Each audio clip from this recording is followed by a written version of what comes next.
အားလုံးပဲမင်္ဂလာပါခင်ဗျာ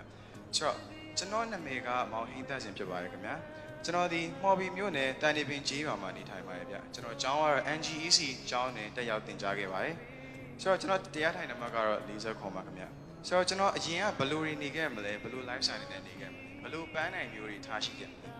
တကယ်တမ်းကျတော့ကျွန်တော်ပျောက်ချနေခဲ့တာပါကျွန်တော်ဒီတာမန်လူတွေရဲ့ lifestyle အတိုင်းပဲထုံးစံအတိုင်းသူငယ်တန်းကနေ12တန်းအထိပညာသင်ကြားခဲ့ပါတယ်အခု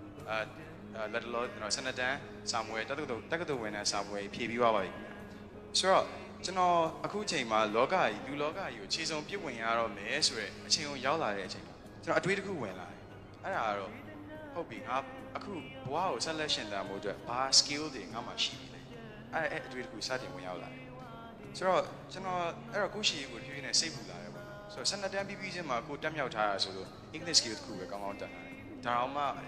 advanced level လောက်ထိမဟုတ်သေးဘူးကိုနည်းကျင်းတဲ့အားရမှုတော့တိတ်မရှိဘူးပေါ့ဆိုတော့ကျွန်တော်17တန်းတုန်းကတော့ English teacher တရား offer လုပ်မှုကြောင့်ကျွန်တော်အလုပ်အနေနဲ့တော့ကျွန်တော်ကလေးငယ်လေးတွေကိုစာသင်ကြားမှုတဲ့အတွေ့အကြုံတော့ရှိပါတယ်ဗျဒါလည်း part time job အနေနဲ့ပဲပေါ့ဆိုတော့ဒါပေမဲ့မိဘတွေရဲ့အလိုလိုက်မှုအောက်မှာနေလာခဲ့ရတဲ့ကျွန်တော်စိုးမှန်းသိပါတယ်မိဘတွေရဲ့အလိုလိုက်မှုမှာနေလာတဲ့အတွက်ကြောင့်မလို့ကိုယ့်ကိုမိဘစကားနားမထောင်တဲ့လူတစ်ယောက်မှကိုယ့်ကိုသတိထားမိလာပါတယ်ဆိုတော့ကျွန်တော်ပြောင်းလဲချင်တာပြုတ်ပြီကျွန်တော်ဒီလို live ဆိုင်မျိုးနဲ့ဆက်မနေချင်တော့အဲ့အချိန်မှာကျွန်တော်အတွေ့အကြုံအသစ်တွေအများကြီးလိုချင်လာတယ်ကျွန်တော်မတူညီတဲ့ဟောဒီကျွန်တော်ဓမ္မမိတ်ဆွေတငယ်ချင်းတွေအကုန်လုံးနဲ့စကားကြီးပြောချင်လာတယ်မတူညီတဲ့အတွေ့အကြုံတွေအများကြီးလိုချင်မတူညီတဲ့ဇယိုက်တွေကိုအကုန်ကျွန်တော်ပေါင်းသိကြည့်ချင်လာတယ်ပေါ့နော်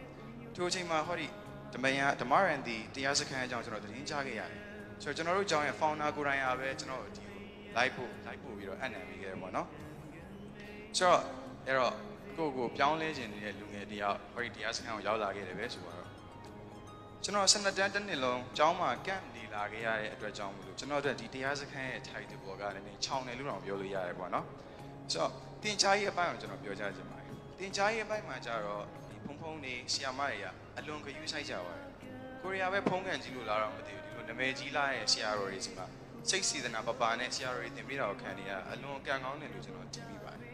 ်ကျွန်တော် main lecturer အနေနဲ့ကတော့ဓမ္မရန်တီဆရာတော်ဘုရားကြီးဘုံအာစိန်နာအရှင်ဇောတိတာရနဲ့ဆရာဆရာမများပါဝင်ပါတယ်ခင်ဗျဘုံအာစိန်နာအကြောင်းပြောရမယ်ဆိုရင်တော့အကုန်လုံးသိရတဲ့အတိုင်းပဲစီကံတော့လုံတင်းချက်ပါတယ်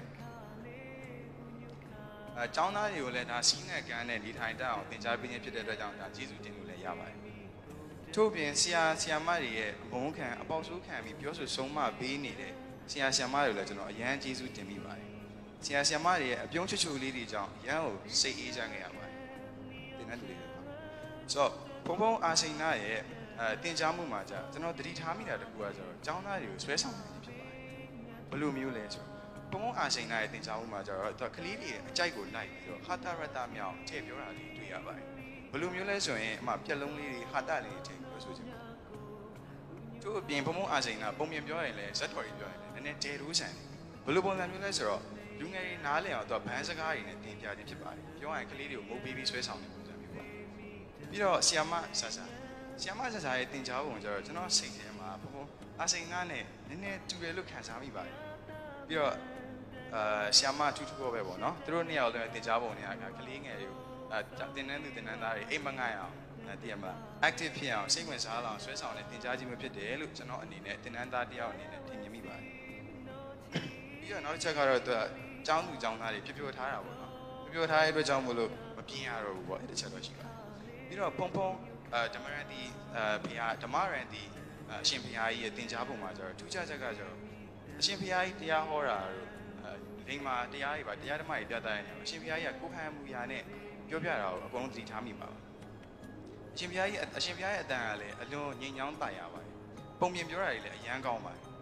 ပြီးတော့ဖုံရဲ့မြည်လို့ရေဆိုရဲစကားလေးတစ်ခွန်းပါပေါ့နော်ရင်းချက်လာပါပြီဆိုတော့ကျွန်တော်လူငယ်တယောက်ကိုတော့မှပဲအရေးပြောစီတဲ့အထိပါပြီးတော့ဖုံဇောတိတာရဲ့တင်ကြားမှုကလည်းအရန်ပညာရှိစံမှန်နဲ့တတိထားမိလာတယ်ဖုံဇောတိတာရဲ့စကားပြောပုံမှာတွေကိုသူဘလောက်တောင်စာရေးဖတ်ထားလဲဘလောက်တောင်အတိညာဘူးသူတာကျွဲသွားလဲဆိုတော့တတိထားမိတယ်အဲ့အတွက်ကြောင့်ကျွန်တော်အရန်ကိုလေးစားအားကြမိတယ်ခင်ဗ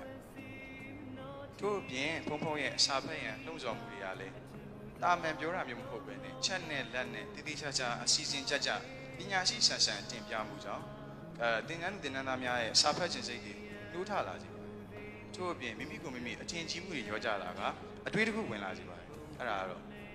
ငါမသိတာတွေအများကြီးကြံပါသေးသလားပြီးတော့ယခုကျွန်တော်တင်တန်းပြီးချိန်မှာကျွန်တော်အသည့်အလိမ်မှာများစွာရခဲ့ပါပြီဒီ9ရက်တာတင်တန်းပြီးချိန်ဘယ်လိုမျိုးတွေလဲအဓိကကတော့ကျွန်တော်အခုဒီအရှင်းမှာမတည့်ရပြောနေ public speaking skill ဒါကဘဝအတွက်အလွန်အရေးကြီးတဲ့ skill တစ်ခုဖြစ်တယ်လို့ကျွန်တော်ထင်မြင်မိပါတယ်အဲ့ဒါအတွက်ကိုလည်းဘုံဘုံတို့ကအဖွဲ့ကို3ဖွဲ့ခွဲပြီးတော့ဒီတိုင်း presentation လုပ်ခိုင်းနေပေါ့နော်အဲ့ကနေကျွန်တော်နှစ်ကြော့လုပ်ပြီးတဲ့အချိန်မှာပထမကတော့ recap ဖွဲ့ဒုတိယကတော့ use ဖွဲ့ပေါ့အဲ့ဒီအချိန်မှာကျွန်တော် self confidence တွေရလာတယ်ကိုယ့်ကိုယုံကြည်မှုရှိလာတယ်အဲ့လူရှိထွက်ပြောတာကျွန်တော်မကြောက်တော့ပေါ်ပါလာတယ်ကျွန်တော်ပြောတာဆိုတော့ကျွန်တော်တို့လူတွေမှာရှင်းပြအကြောက်တရား2မျိုးပဲရှိတယ်ဖြစ်လာမှကြောက်တာလေလောက်ရမှကြောက်တာကျွန်တော်အခုတင်တန်းပြီးသွားတဲ့အချိန်မှာကိုယ့်ကိုယုံကြည်မှုတွေတိုးလာတယ်ဘလို့တွေးမိလာလဲဆိုတော့ငါခန္ဓာကိုယ်ထဲမှာရှိတယ်အကြောက်တရား2ခုလုံးငါတိုက်ထုတ်လိုက်လိုက်တာပဲအဲ့လိုတွေးမိလာပါတယ်ကျွန်တော် first year အနေနဲ့ဆောင်ရွက်ကြတော့ကလည်းကျွန်တော် leadership skill တွေပြည့်ပြည့်နဲ့တိုးလာတယ်လို့ကိုယ့်ကိုခံစားမိလာပါတယ်အရင်ကမကောင်းတဲ့အတွေ့အကြုံပေါ့နော်ဖြစ်နိုင်မှာမလားငါလုံနိုင်မှာမလားအဲ့လိုမကောင်းတဲ့အတွေ့အကြုံတွေတဖြည်းဖြည်းနဲ့easy ပဲဒါတော့ easy လုံနိုင်အဲ့လိုအတွေ့အကြုံတွေကျွန်တော်ပြောင်းလာခဲ့တယ်ပြောရရင်ကျွန်တော်ရဲ့ inner enemy တွေဖြစ်တဲ့ဒီ negative thoughts တွေကျွန်တော်တိုက်ထုတ်လာနိုင်ခဲ့တယ်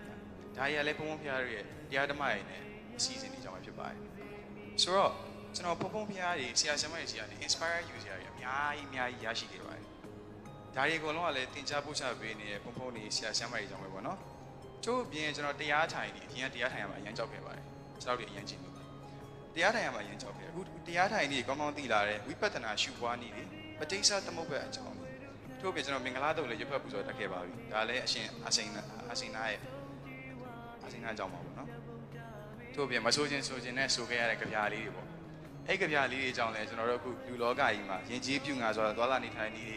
ပြောဆိုဆက်ဆံနည်းတွေကိုလည်းကောင်းကောင်းသိရှိလာခဲ့ရပါတယ်ဆိုတော့ကျွန်တော်တွေးမိတယ်ကျွန်တော်ဒီတရားစခန်းကမလာခဲ့ဘူးဆိုအခုချိန်အိမ်မှာဆံကုန်မီလေးတယောက်ဖြစ်နေတယ်ဘာလို့လုံးအောင်မသိပဲနဲ့တနေ့ကိုဂိမ်းပဲထိုင်ဆုံးဇာကားပဲထိုင်ကြည့် enemy ပဲထိုင်ကြည့်မယ်ကွာ movie တွေပဲထိုင်ကြည့်မယ်ဘုံပြောသလိုတနေ့ကုန်ဂိမ်းရနေဂိမ်းခွေးဖြစ်တဲ့အထိကျွန်တော်ဖြစ်လာနိုင်မယ်ကိုယ့်ကိုယ်တော့တွေးမိတယ်အဲ့လောက်ထိတွေးမိတယ်ဆိုတော့ခုဒီတရားစခန်းရောက်လာတဲ့အတွက်ကြောင့်ဘုံဇောတိတာရလို့ပုံပုံမျိုးနဲ့တွေးဆုံနေရတယ်အတိအလိမ်မာတွေအများကြီးရရှိခဲ့တယ်ဆိုတော့ကျွန်တော်အကျိုးအမြတ်တွေအများကြီးကျွန်တော်ရရှိခဲ့ပါတယ်ချို့ပြင်ဘုံညွှန်းခဲ့တဲ့စာအုပ်တွေကလည်းအများကြီးပဲเนาะအကုန်လုံးလည်းသိကြအောင်အဲ့ဒါတွေအကုန်လုံးလည်းကျွန်တော်အကုန်ဖတ်ချင်တဲ့စိတ်တွေပေါ်လာပါတယ်ခင်ဗျကျို့ပြင်ဆီယမရဲ့သင်ကြားမှုဖြစ်တဲ့ဇာရိတသီလတွေဝါရိတသီလတွေရောစောင့်ကြည့်တဲ့နဲ့ဆိုတဲ့အချက်တွေလည်းသိလာတဲ့အတွက်ကြောင့်ဒါတွေလုံးတင်တယ်ဆိုကိုယ့်ကိုယုံကြည်ချက်တွေရှိလာပါတယ်ဘုံဇောတိတာလူမျိုးနဲ့တွေးဆုံပြီးစာသင်ကြားခွင့်ရတဲ့အတွက်ကြောင့်ကိုယ့်ကိုသိလာပါတယ်လူလောကအမွေငယ်မှာဘယ်အရာကိုမှမမြုံနိုင်ဘူးကိုယ့်ကိုအရင်ရင်းနှီးမြုံနိုင်ရမယ်ဆိုတဲ့သိလိမ့်ပါလိမ့်ရလာပါတယ်ကိုယ့်ကို investment အရင်လုပ်ကြပါကိုယ့်အတွက်ဘဝတက်လာတဲ့ပညာတွေအရင်ဖြည့်ရမယ်လို့တွေးမိလာပါတယ်တကယ်ပညာအစစ်ကိုရှာဖွေလာခြင်းနဲ့ပြည်သူနီတိတွေလေ့လာခြင်းနဲ့မသိနားမလည်သေးတဲ့လူတွေအတွက်ကျွန်တော်ရဲ့ knowledge တွေသိသမျှအကုန်လုံးကျွန်တော် sharing လုပ်ချင်လာတယ်ထို့အပြင်ဒီတိုးတက်လာတဲ့ခေတ်ကြီးကိုလည်းကျွန်တော်အမိလိုက်ချင်လာတယ်အိမ်မှာပဲအချိန်ဖြုံးမနေချင်တော့ဒီတရားစခန်းရောက်ခဲ့ခြင်းမှာကိုယ့်ကိုတကယ်ပြောင်းလဲချင်လာပါတယ်ဘုံဖျားရဲ့ teaching method တွေကိုလည်းအကုန်လိုက်ကြည့်ပြီးပါပါတယ်အကုန်အကဲဖြတ်ပြီးပါပါတယ်အဲ့အတွက်ကြောင့်မို့လို့သူတို့ရဲ့ teaching method တွေကိုလည်းကျွန်တော် imitate အနာဂတ်မှာလုပ်သွားပါမယ်နော်ဘုံဇောတိတာရရဲ့ဟောပြောပို့ချမှုတွေကိုလူငယ်တွေအတွက်လမ်းစဉ်တွေချပေးပုံတွေဘုံအာစိန်နာရဲ့စီကံတင်ချက်ပုံတွေနဲ့ကလေးပေါ်ထားတဲ့စေတနာတွေပေါ့နော်ပြီးရင်ဟာတရတမြောက်အောင်ထည့်သွင်းပြောဆိုပုံတွေဆရာတော်ဘုရားကြီးရဲ့ဒီဇက်တော်တွေကိုကလေးတွေနားလည်အောင်အတန်တတရအတန်နဲ့အတန်ထားတယ်ပုံမြင်လိုပြပြပုံတွေကိုအတူပို့ပြီးတော့ကျွန်တော်ရဲ့ဒီအနာဂတ် career အတွက်ကောင်းကောင်းအသုံးချသွားမယ်လို့ကျွန်တော်စဉ်းစားရပါတယ်အခုလိုလူဘဝတွေကိုခြေစုံပြစ်ဝင်ရတော့မယ်12တန်းပြီးချင်းဒီလိုအချိန်လေး9ရက်မြနားပြီးတော့တရားစခန်းရောက်လာခဲ့တယ်ပေါ့အဲ့အတွက်ကြောင့်မို့လို့ကျွန်တော်အရန်ကိုအလွန်ကံကောင်းတဲ့အခွင့်အရေးတစ်ခုရခဲ့တယ်လို့ထင်မြင်မိပါတယ်ဗျထို့အပြင်ကျွန်တော်မိဘနှစ်ပါးဖြစ်တဲ့အဖဦးအောင်ကျော်မင်းအမိဒေါ်ဖြူဖြူခိုင်ပေါ့နော်ကျွန်တော်မိဘများရဲ့မေတ္တာဂရုဏာများကိုလည်းအလေးထားပြီးတော့တီလာလုံသောတရဏဂုံသုံးပါးကိုလက်ကင်ထားသောဘုံပြောတဲ့လူတော်လူကောင်းတယောက်အဖြစ်ဘဝကိုဆက်လက်ရှင်သန်သွားမယ်လို့ပြောချင်ပါတယ်ခင်ဗျအခုလိုတရားစခန်းဝင်ခွင့်ရအောင်ဆောင်ရွက်ပေးခဲ့တယ်မိဘများနဲ့တကွာကျွန်တော်တို့ NGEC ကျောင်းရဲ့ founder ဆရာဦးလင်းကျော်ပြီးရင်ဆရာရဲ့ချစ်စနီးကြီးစံဝေပြီးရင်ကြီးမေကြီးတို့ကိုလည်းအထူးပင်ကျေးဇူးတင်ရှိမိပါတယ်ခင်ဗျနောက်နှစ်တွေမှာလည်းဒီလိုဓမ္မရန်ဒီမိုးကုတ်ရိပ်သာအကြောင်းတိုက်ရဲ့ကုလာရခိတာရင်ကျေးလိမ်မှာတရားစခန်းကြီးဘ ပို့